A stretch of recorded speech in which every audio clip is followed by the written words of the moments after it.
On top the tori wey say Federal High Court Abuja don declare the impeachment of Right Honourable Comrade Philip Shaibu illegal and come order the IGP to immediately restore his security as Deputy Governor, members of Edo State Drivers Welfare Scheme don show face to support the Deputy Governor of Edo State, Engineer Marvelous Omobayo, for im office for Osadebe Avenue, Benin City.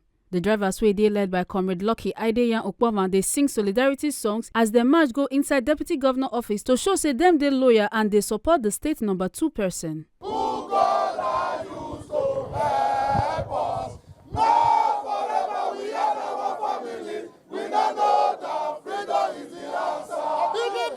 Ukpawan for im talk with Tori pipo here and say dem show for the Deputy Governor office to show the group full support for Edo Governor Govunor Obaseki and the Deputy, and say Omobayo na the real Deputy Governor of Edo State, and say opposition pipo no get space for inside the state. E con tok say after September 21 governorship election, Edo pipo and Edo Drivers Welfare Scheme go get reason to jubilate. We are all here to solidarity with our Deputy Governor, to also assure him that he should not be afraid.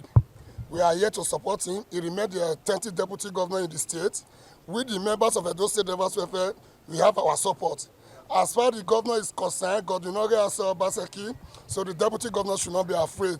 We know the governor is a man who followed due process. Yes, and we know that due process is going to give us victory. Yes. By the special grace of God, September 21st, other big victory is coming ahead. All drivers? War! All drivers? Freedom! All drivers? Freedom is the answer! This is the authentic Deputy Governor. Omobayo for im response come here and say in the office they do im work as the original Deputy Governor of Edo State. So today we will continue to remain in power. Thank you for coming to show solidarity to the authentic Deputy Governor of Edo State.